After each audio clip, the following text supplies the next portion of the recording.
Hello, this is David Jenkins, La Plata Town Council member from Ward 4. I will be your host for this podcast titled La Plata Ward 4 Update, providing updates about the La Plata Town Council meetings, issues affecting you as residents, and other related activities. I've also started a La Plata Ward 4 video update, which are short videos about specific projects and issues, and have been posted to my Facebook page, facebook.com/djenkinslp Town Council Ward 4 /. These videos are also posted to the app or the website called Nextdoor, www.nextdoor.com//.newsfeed. A little background, the Town Council has their work sessions each month on the second and third Tuesday, and then we have our business meeting on the fourth Tuesday. All meetings start at 6 p.m., and now the Town Council work sessions and business meetings are now hybrid. That is, you can attend in person or virtually. Each agenda provides a link to attend virtually using the Microsoft Teams platform. Meeting agendas can be accessed to the town website, www.townlaplata.org. And please note, all meetings are recorded, so you can view them later at your leisure. So now let's get started with our latest update.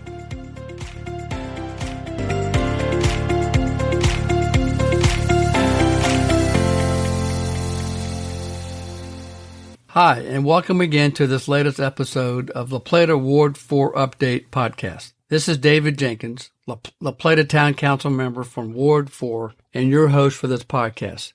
This episode is about two Town Council public hearings that we held for two annexation requests. This first public hearing was held May 24th for the annexation proposal called The Hub, and the second public hearing was July 18th for another annexation request called Hawthorne Yards. There was also a public hearing by the Town Planning Commission on August 3rd about an amendment to the Steeplechase Master Site Development Plan. Please note that I have provided a brief video of the Hawthorne Yards annexation request, which was posted on June the 4th, and another video on the Hub, also a video, and that was posted on June the 6th. These hearings generated a lot of community interest with great attendance to all these hearings, both in person and online. Many comments, both in person and also email, have been submitted and are part of the public record. I have and I will continue to read all these materials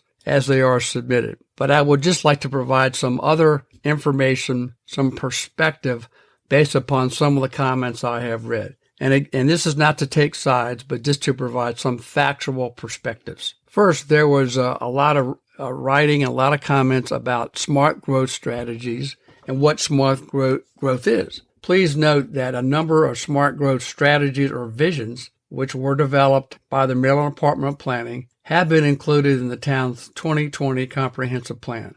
So here are a number of those visions which are summarized. First is to obtain a quality of life and sustainability, promote public participation, growth areas. Great growth should be concentrated in existing population and business centers, and in growth areas should be adjacent to these centers or strategically selected new centers. Community design should be compact, mixed use, and a walkable design, but consistent with the existing and surrounding neighborhood character or community character. Important issue that was mentioned a number of times is infrastructure. Growth areas should have water resources and other infrastructure to accommodate population and business expansion in an orderly, efficient, and environmentally sustainable manner. Another issue discussed a lot from these comments is transportation. We should have a well-maintained and multimodal transportation system that facilitates the safe, convenient, and affordable and efficient movement of people, goods, and services. This is another one that was talked about a lot in the comments, and this is housing. There should be a range of housing densities, types, and sizes to provide residential options for all citizens of all ages and incomes. Next, economic development. Economic development should be there to promote employment opportunities for all income levels and within our capacity of natural resources. public services and public facilities are encouraged. Next, one of the other visions is environmental protection. Land and water resources, including the Chesapeake Bay watershed and coastal bay, should be protected. This then flows in, or this follows in, is resource conservation. That is, waterways, forests, agriculture areas, open space, and natural systems and scenic areas should be conserved. Another vision from smart growth is stewardship. This is important because government, business entities, and residents are all responsible for the creation of a sustainable community by collaborating to balance efficient growth with resource protection. And finally, important in any plan is implementation. Strategies, policies, and programs and funding for growth and development in all infrastructure should be integrated across local, regional, and state levels to achieve these visions of smart growth. Another topic that was discussed quite a bit in the comments that I've read so far is population growth. So I'm going to provide some information that's from the Maryland Department of Planning, but it's based upon the 2000 and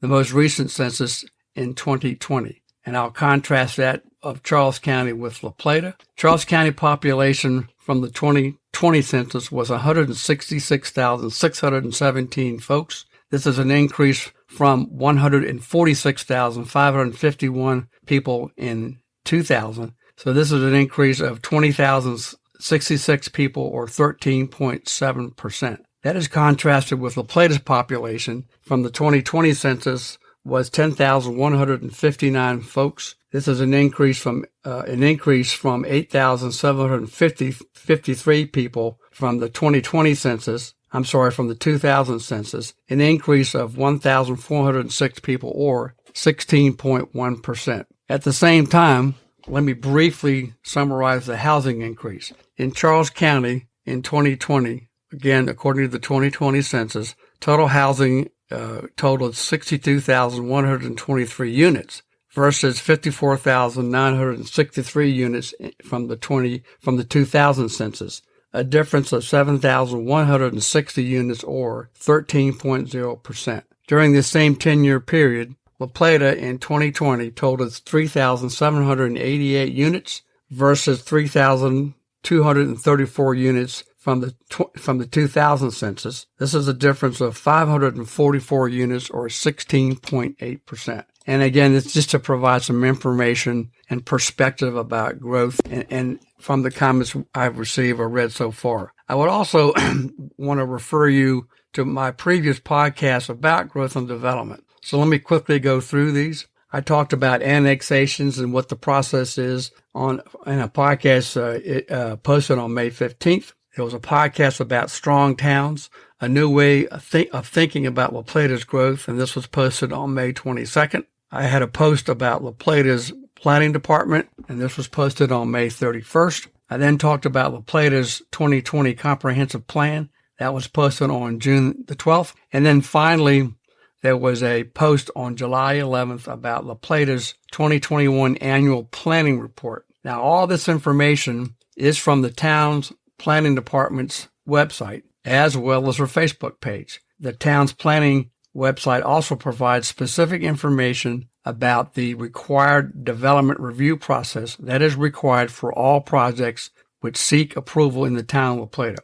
And finally, I made an earlier reference to an organization called Strong Towns, of which I am a member. I am planning to host an online event, likely through Zoom, so this will be a virtual event, sometime this fall, hopefully in September or October. This will be a presentation from one of the senior staff members to be followed by a Q&A session. I'll confirm that date and provide additional details on how to attend this event virtually. And again, I would just refer you back to my May 22nd podcast about Strong Towns. You can also go to the website, strongtowns.org, to also obtain additional information about this organization. So thanks again for listening. Again, please email me with your questions and comments, and my email address is djenkins@townlaplata.org. Thanks a lot for listening, and hope to see you and speak to you soon. Thank you.